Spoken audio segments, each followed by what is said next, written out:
Throughout video games' entire history, one thing that has stood the test of time is the inevitable adaptation of its source material. From spin-off comics, movies, TV shows, if your franchise is popular enough, it's going to be made for a wider viewing audience. And focusing on movies and TV shows, the history of video games being adapted to the small and big screen has been rocky to say the least. Whether it's the 90s with the Mortal Kombat films or the 2000s with the Resident Evil movies, most people would consider these to be bad adaptations of its source material. But in recent times, a revival of video game adaptations has emerged. In light of the superhero fatigue really taking over post-2010, Hollywood studios are cashing in on the next intellectual property to milk. And to be generous for a second, there have been some decent to actually good adaptations that have come out. The animated Mario movie was surprisingly decent considering who was making it. Edge Runners was pretty good and revived Cyberpunk 2077, but also made people forget how bad it was on launch and the trouble CD Projekt Red got into because of it. Fnaf was everything I could ask for in a PG-13 horror movie, and Sonic is the gold standard when it comes to adapting video games. These are the outliers, as the vast majority of new game adaptations are just worse versions of the source material still. Hell, I would say that the modern adaptations do more harm to the games now than those of the 90s and 2000s. I know it sounds like I've been taking crazy pills, but I hope that throughout this video, I can give you some insight as to why I think modern game adaptations still suck. So, what do I mean when I say most modern adaptations still suck?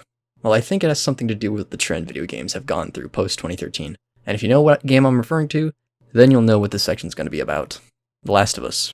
Now, when I first played The Last of Us in 2019 when it was free on PlayStation Plus, I had no real prior experience to the game. And when I played it, I really enjoyed it. It was something that I'd never really played before. A game that mostly focused on story with gameplay being an afterthought. And yes, the story was simple and straightforward, but that was to its strength. It was told extremely well due to great performances that enthralled you.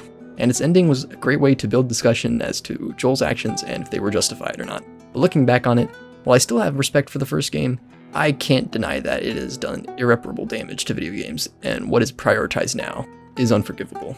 A good majority of modern AAA games focus on crafting a story that people will likely forget once it's over, rather than creating fun gameplay.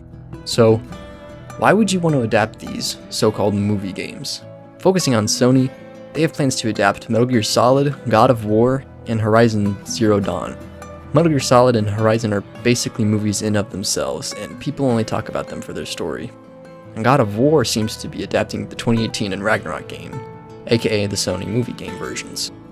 The biggest example of this useless adaptation was, funnily enough, HBO's Last of Us. The originator of the movie game epidemic finally got an adaptation after a decade, and it was super successful to the normies that never played the game. But to those who did play the game, you know that this TV show was a bastardized, inferior version to the game that most people were fine with for some reason. But it only took till season 2 to show people that this franchise didn't need to be adapted, so that's something I guess. And that's tame in comparison to the damage the Fallout TV show did to its respected franchise. Now, I will preface this by saying that I haven't played any of the games, nor have I watched the show. I watched the first episode and thought it was stupid and didn't fit the tone of what Fallout was from an outsider looking in.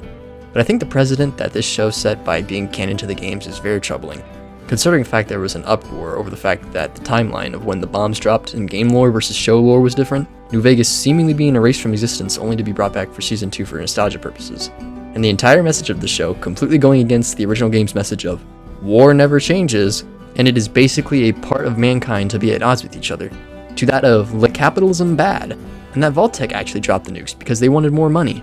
And I know it's going to be 10 times worse with Season 2, and how it handles House, Caesar's Legion, and the NCR. But for some reason, this is the minority opinion. The show is beloved for some ungodly reason, and those that criticize it are labeled as haters. Why are you criticizing this show for fucking up the lore of the games and dumbing it down? Why should we let people who don't even play video games adapt our media to a wider audience? To which most respond with, just enjoy it, loser! Which brings up my next point.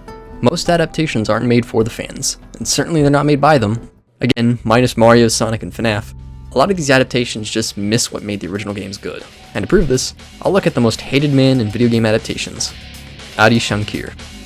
This man is responsible for defiling the grace of Castlevania twice, simplifying DMC to normies, and making the remaining Rayman fans consider suicide. Anything this man touches turns into his outlet to lay out his beliefs. What's that? Castlevania is about stopping evil vampires from taking over the world? What if they threw Christianity into it and said it was just as dangerous as Dracula? A beloved children's platforming icon that hasn't gotten a new game in over a decade? What if you made him a coke-addicted crazy person who swears and pushes propaganda? And Netflix DMC being the culmination of all of his horrible ideas. Dante being a gigantic dumbass, that gets completely sidelined in his own show, Lady being the main character and spewing profanities every 4 sentences, using memberberry demons from much better media but completely missing what made those demons memorable, completely omitting game music aside from 2 instances that don't make any sense, the Christianity bad, and best of all, comparing Demons in Hell to the War on Terror, where demons are standing for Middle Eastern refugees, and hell is the Middle East. I wish I was joking, but this is the reality we live in. And I don't want to sound like I'm offended that he keeps showing his hatred for Christianity. I could care less. It's just that not all of these franchises should have these themes of religion shoved into them. And 2, it makes you wonder if this is supposed to be a critique of all religion, why haven't we seen any other religions be brought up? Just something to think about. And it looks like Season 2 won't be any better given how chopped Virgil looks. I'll be crying if I look like that too, bro. That's up what they be doing to y'all. But we'll just have to wait and see. This is just one big example that comes to mind, but if you want some rapid fire instances that these shows and movies don't get these games at all, Amazon's Yakuza show has Kiryu wanting to become the Dragon of Dojima, despite all these games having Kiryu state that he doesn't like the title because it brings nothing but pain to those around him, and that the only reason he chose to take this mantle was so someone more sinister wouldn't use that title. Netflix's Witcher handicapping itself because Henry Cavill actually cares for the source material and got rid of him after Season 4. Halo and Netflix Resident Evil completely f***ing up its source material. The Borderlands movie somehow being even worse than the last 2 games in terms of writing. Not like that's a high bar to set, but it's impressive it could go lower. And my personal favorite is with this new up-and-coming God of War show, where the showrunner has admitted that he hasn't even played any of the games and won't learn how to play them. Yeah, and I'm not a gamer, so it's even more like, okay, I've never done this before. Do you try to play the game? I've tried. I'm not a gamer. I take a stab at it, but I don't have, I grew up in the arcade era, when you go down and you put your quarters in and bang on the buttons. So I could do that. These are probably more examples that haven't crossed my mind, but I think the point stands that most adaptations don't have the same love that games have. They are Skinwalker pretending to be something that it clearly isn't. But hey, at least we're still getting great games just because of these shows, right? I mean, we should be seeing new Castlevania games, Rayman games, Devil May Cry games, and Last of Us games, right? Right? As I pondered on making this video, I wondered to myself, why do these new adaptations suck so much more compared to the ones of the past? Yes, these old video game movies and shows sucked, but something about them now is seen in a more positive light. They can be enjoyed in an ironic, cheesy way, unlike the modern adaptations where they tend to just be bad and not in a fun kind of way. And I think the main factor that isn't brought up is that during the time of the 90s and 2000s, we were still getting games based on these adaptations. Yeah, those Mortal Kombat films sucked, but at least you got a ton more games coming out after the fact. Resident Evil is probably the last franchise that still gets new shows and movies coming out, while still pumping out a game every couple of years. But again, those are the outliers, because almost all the other game adaptations I've talked about earlier barely get any games anymore. And I know that video games now take a lot longer to make compared to the ones of the 90s and 2000s, but you could use the time from these adaptations to, instead of making a crappy show or movie, you could make an actual video game that people would play. Castlevania hasn't gotten a new game since 2014, but 2 crap Netflix shows. DMC hasn't gotten a new game in 6 years, despite DMC 5 being one of Capcom's most successful games. It gets a Netflix adaptation. Twisted Metal hasn't gotten a new game in 13 years despite a successful show with the 2nd season on the way. Fallout hasn't gotten a new game in a decade. Yes, I'm admitting 76 because it's not a video game. And it'll probably be until 2030 if any news about Elder Scrolls 6 comes out. And probably the worst example of this is Silent Hill not having a new game in over a decade. This one is probably the worst out of all these since it only has 2 film adaptations, but no one remembers the original one.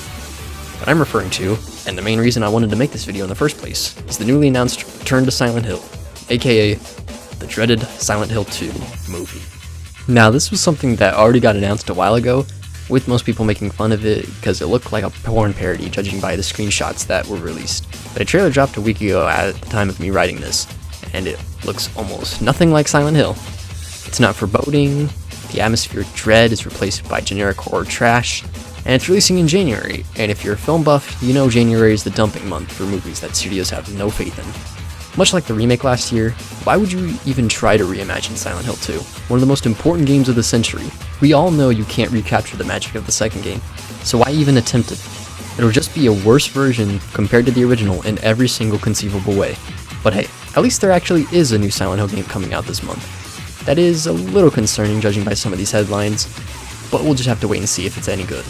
In conclusion, I just hope that future video game shows or movies will lead to actual games being made, because I'm tired of seeing old franchises be dug up not to make actual new games, but to be turned into the lowest form of entertainment for a general audience. And I hope people will start to look at these shows in comparison to the actual games and realize that they aren't made for gamers, and they sure as shit ain't made for fans of said games. So yeah, do the things that YouTube likes, and I'll see you next time.